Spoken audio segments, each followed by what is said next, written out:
भद्रक जिला तिहिरी ब्लॉक अंतर्गत साहापुर पंचायत तुभी ग्राम रथयात्रा पालित हो जाइछि। 42तम वर्ष में पदार्पण करिथिबा एही घोषयात्रा रे हजार हजार भक्तों समागम होइथिला।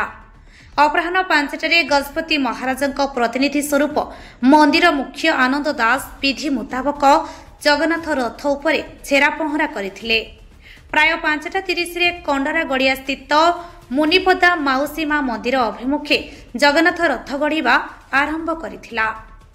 तुभी ग्राम मंदिर ठारू साहापुर मुख्य आरडी रास्ता पर्यंत रास्ता को विभिन्न रंगीन पताका लिचुमाल डाकबाजी यंत्र रे सुसज्जित करा जायथिला।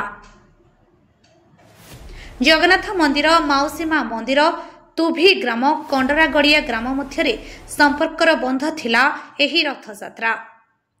नंदीघोष रथ जगन्नाथ रथ को भक्त मानक द्वारा दीर्घ 2 किमी रास्ता टाणी टाणी नहीं माउसी मां मंदिर रे पहुंचाइबार दृश्य थिला अति चित्ताकर्षक।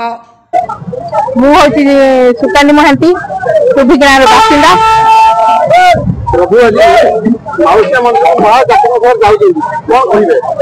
आज महाप्रभु श्री जगन्नाथ महाजाकजमक जगन्नाथ मंदिर माउसी मां मंदिर को जाउछन्ती। हमको बहुत खुशी लगुच, बहुत आनंद। से आनंद एते आनंद जे मुखरे वर्णन कर हेबनी। प्रथम हमर एही तुभी हमर छोट छोट पिला माने पछे माटी साथी रथ बनै नउथिले। तापरे तापरे कादोर रथ बनै तापरे से माने नेले। तापरे आस्ते आस्ते ग्रामवासी मानकर उद्योग आउ पाख गाँव किसी लोकर साहाय्य सहयोग नहीं आज रथ आज महा आडम्बर सहित पालन कर तुभी गाँव लोक मैंने बहुत खुशी, बहुत आनंद। एत आनंद जे मुखरे वर्णन कर जय जगन्नाथ मन सरोजिनी भई तुभी ग्राम बासिंदा अटे। आज रथयात्रा माने महाप्रभु रथयात्रा एत आनंद लगुच माने आम सब माने खुशी वर्णना कर जगन्नाथ आज माने श्रीमंदिर श्री गुंडिचा माउसी माँ घर जाती। आम सब आम झरका खुलिले सब ठाकुर को देखू से भाग्य आमर माने मु जगन्नाथ मंदिर आदि जन्म नहीं आम घर मुझे निज गद अनुभव करे कि डेली सकाल उठिले झरका खुलिले ठाकुर को देखे। आज से दुख लगुच कि खुशी लगुच कि 9 दिन ठाकुर आमको छाड़ी चली जाए गुंडीचा माने माउसी मां मंदिर से दुख भी लगुच कहीं पुणी 9 दिन अपेक्षा रही ठाकुर आसे माने फेरवा श्रीमंदिर आती खुशी। आज भी केते जाकजमक महाप्रभु यात्राटी होची सब आम परिवार निजर सब परिवार चिंता करती कि महाप्रभु कहीं समय दियंतिनी। आज एत लोक माने एत महाप्रभु एत खुशी अच्छा भक्त माने एत जोरसोर माड़ी आसने देखिए से भक्ति माने भक्तिर सहित मो ना विजय कुमार दास।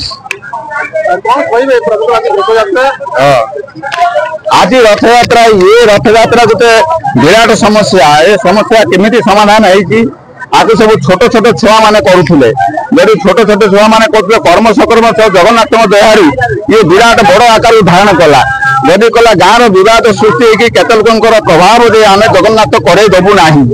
तथापि मु भल भाव प्रत्यक्ष देखी समाधान करके आज जगन्नाथ दयारू आज एत बड़ आडम्बर चली किंतु दीर्घ आज की 41 वर्षर कथा जिते ठाकुर आमर एटी हेले छोट छोट छुआ मैंने टाणुले छोट छोट छुआ मैंने टाणिया पर जो कर्मश बड़ है से ग्रामवासी दायित्व देले ग्रामवासी आम नहीं कौटी जमी जगह भल मंद अच्छी ये गोटे विराट इतिहास सब बाहर शत्रु आसिक आक्रमण कर चाष कर सब हटे दिखाई सेतु शस्य आमदानी करके जगन्नाथ मंदिर तैयारी कराई जो नेता मैंने कि आसिले भल मंद कले साहाय्य सहानुभूति किसी अनुष्ठान प्रति रही से किसी एमती करके आज दीर्घ केते वर्ष है ठाकुर दयारू जगन्नाथ महिमा कौन कहमी जगन्नाथ स्वामी नयन पताका भव तुम्हें श्रीकृष्ण गोविंद हरे मुरारी हे नाथ नारायण वासुदेव किंतु ये ठाकुर बहुत पराक्रम अच्छी किंतु जगन्नाथ बिना आम बंची पारा नहीं।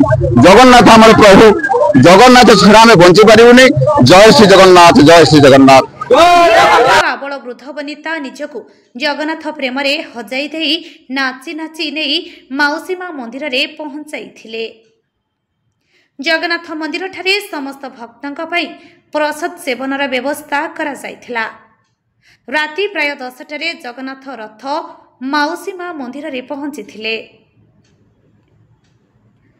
तुभी जगन्नाथ परिचालना कमिटीर सभापति पंचानन भोई, संपादक नित्यानंद परिड़ा, कोषाध्यक्ष गणेश्वर महांती एवं संजय भोई, श्रीकांत दास, नारायण भोई, विषय दास, आनंद महांती, अक्षय कुमार बल, हृदानंद महांती, अच्युतानंद भोई, विजय भोई, सुदर्शन परिड़ा, अनादि परिड़ा, शशिकांत दास एवं माउसीमा मंदिर कमिटी सहयोग रथयात्रा श्रृंखलार सहित समापन होइथिला। भद्रकरू अमूल्य कुमार माझी रिपोर्ट, अमूल्य लाइव।